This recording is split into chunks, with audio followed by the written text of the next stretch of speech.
to you from my book entitled I Count My Life by Sabbaths, Part 3, My Youth, Chapter 6, Jimmy McIntyre. Since I would never fight, it got around that I was an easy mark. Guys would make their bones by picking on me. This didn't happen when Taylor or the two Jameses were around, but one day I was walking home from school alone.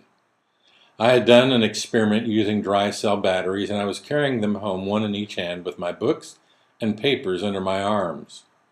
Jimmy McIntyre approached me with a couple of his buddies and started to try and pick a fight. He was much smaller in stature than me, but he didn't care because he knew I wouldn't resist. I crouched down on the ground and covered up my head and face as best as I could, while Jimmy jumped on me and started wailing away with his fists. He really wasn't hurting me, but I'm sure it looked big on to his buddies as they were looking on. My sisters happened to be walking by and saw what was happening. They ran home and told Mom, who in turn came running down the lane with a yardstick in her hand. As Jimmy was still wailing on me, Mom started wailing on him with this flimsy yardstick. It broke into many pieces, but my mama's yelling and threatening drove Jimmy off. He ran home and told his account to his mother about how Mrs. Schmidt had attacked him unprovoked. Mrs. McIntyre called my mother, cussed her out, and threatened to sue us for everything that we owned. Mom tried calmly to explain what really happened, but it was of no use. Mrs. McIntyre was fired up and cussing away until my mom finally hung up the phone.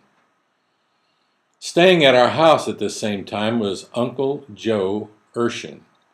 He was a big man with hands that approximated banana clusters.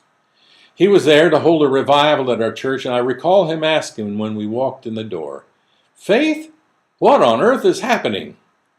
My mom explained that this kid was beating me up and that I refused to fight and was just huddled on the ground.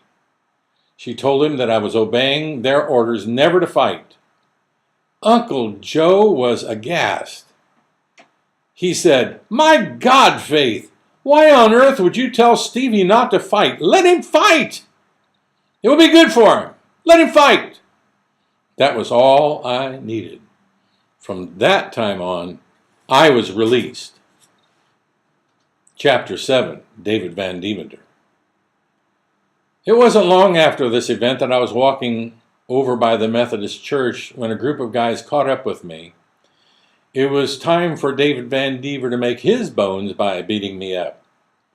They started to circle me, taunting me and daring me to fight. I retreated to the backyard of a house catty-corner to the Methodist church, and the last thing I remember is this circle of about 7 guys yelling and taunting. They were encouraging David to attack me, and David was dancing around as if he was trying to box. Sometime later, I woke up. It was raining lightly and the ground was wet and my clothes were wet. The bones in my right hand above my fingers really hurt. I believed they were broken. My knuckles were bruised and scraped and my hand was swollen. When I got home, Mom asked me what happened and I lied. I said I was running down the sidewalk, tripped. When I went to catch myself, I hurt my hand.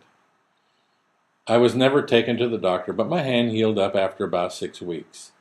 I just assumed David had administered a harsh beating to me and all the boys at school were going to call me a big chicken.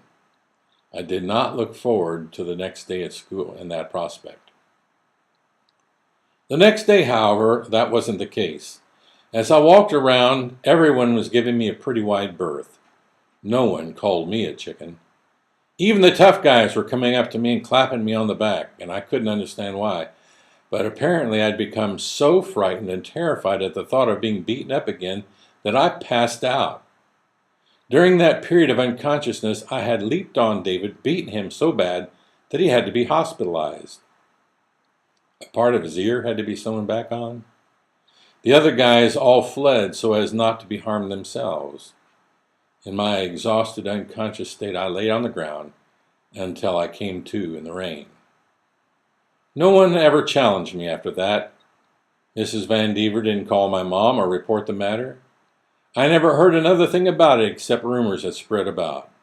The more I thought about it, the more fearful I became. I came to realize that I could become so frightened or so angry that I could lose consciousness, and who knows what could happen next. Perhaps the next time I would fatally hurt someone. For that reason, I've always kept a strong rein on my temper. As an adult, I finally met David again at the LA Fitness Club.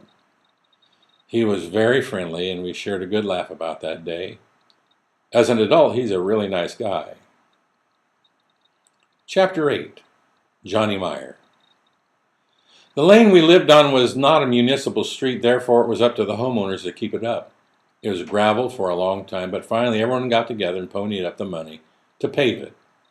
The homes were all on the south side of the lane, and the next street to the north was Home Avenue. It was a two-sided street, therefore the homes on the south of Home Avenue backed up to Pleasant Lane. Directly across the lane from our home was the backyard of the Meyer family. Norman Meyer was the patriarch of that clan, and I believe there were about 7 children before it was over.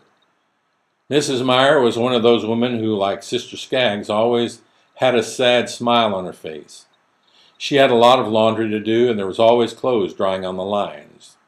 She wore glasses, and it wasn't unusual to hear her yelling at one of the kids. Denny was the oldest, and I never got to know him until later in life. He married one of my classmates, and he turned out to be a lot like his father, Norman, in later years. Rebecca was a mousy little girl that you didn't hear a lot from. Keith was a baby at this time, the little brother who always gets into everything. Johnny, though, was my idol. He was slim, tall, handsome, athletic, still that way today. He got to do so many of the things in sports I never got to do. I recall admiring him as he rode along the parade route through town with his Little League baseball uniform on. I would have loved to have been a good friend of his, but I wasn't in his social league. He had a wonderful smile, and the girls were all attracted to Johnny. You can get a copy of my autobiography, I Count My Life by Sabbath, on Amazon, also available in Nook and Kindle.